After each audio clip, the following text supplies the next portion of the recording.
We're just trying to focus on hard work and getting together as a team. We have to work together more than anything. What are the expectations for this Carroll team this year? We have to go out there and work our hardest. We came off a 3-7 season last year, so hard work, getting together as a team, bonding as well. So that's one of our main goals this year. Obviously, you haven't been necessarily on the team, but you've been around the program with your brothers. How much does that maybe help you knowing what Carroll is capable of, what they run, what they do? Yeah, so I've always watched Carroll football, watching my brothers. I've known the offense forever, so that's really helped me a lot. And getting to know, as a sophomore, knowing the offense a lot earlier than other people would. So having my brothers and watching from the stands is just a great opportunity. How are you kind of immersing yourself in this offense going into a sophomore year for you?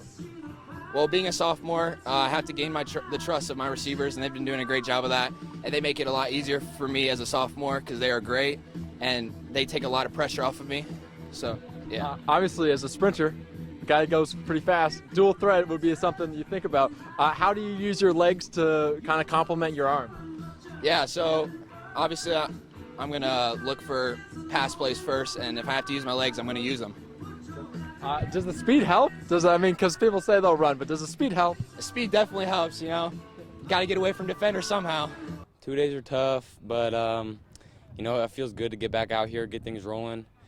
Practice every day, so it's good to be back with teammates every day and learn and get better each and every day. So. You guys were kind of up and down last year. What are the expectations for this year, and maybe how do you get more consistent? So I feel like we were overlooked a lot last year, and we got a lot of young guys returning this year on the defense, and I feel like we're going to be overlooked, but we're faster, and I feel like a little bit stronger. So, I feel like a lot of teams are going to be overlooked us, so I feel like we'll be a lot better. This defense, obviously, you mentioned the defense. Kind of what do you guys bring to the table against this tough SAC?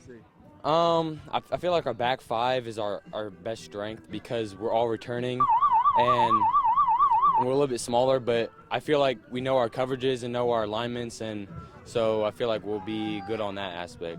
Obviously, we talked to Jeff Becker.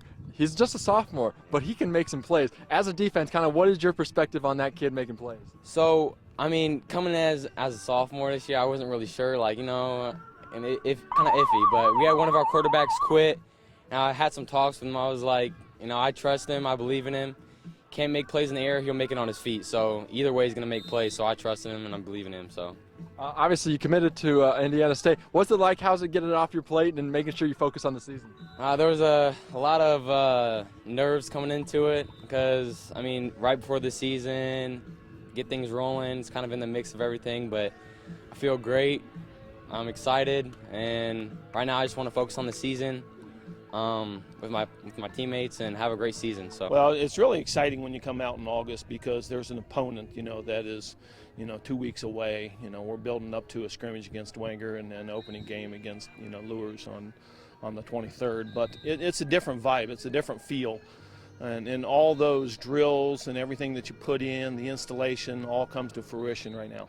Obviously, last year you got a big win over Snyder, but you might have been a little bit inconsistent. You had some disappointing losses. Maybe how do you get more consistent this time of year? The consistency has to come within the play throughout the entire game because there were some bright spots, but there are also some times, when we turn it over, we don't make a stop.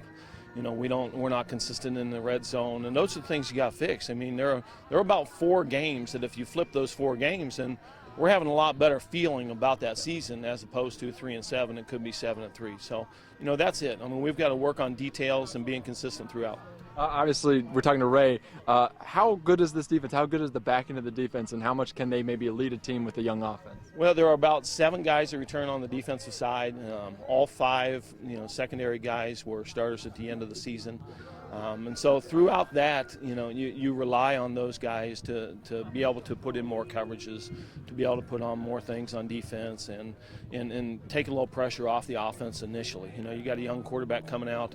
You got to eliminate that pressure off of that young quarterback with the play of the offensive line, skill guys there. But the defense is going to be the huge catalyst. If they can play and they can hold people out of the end zone, then the offense just has to be productive. We talked to Becker, and trust was a big word he used. How does he kind of earn the trust of some kids that are older on this offense? Well, trust comes. There's three components to trust. Okay, first of all, you have to be competent in what you do. Okay, and then you have to have a connection with your people, and you have to have high character. Those three C's. Okay, and that's the only way that you earn trust. And if you're missing one of those components, then people are not going to trust you. He's got a great relationship with his teammates. You know, he's good at what he does. He's a high character kid. You know, and consequently, you know, people are willing to follow because of those three things. That's how trust is earned.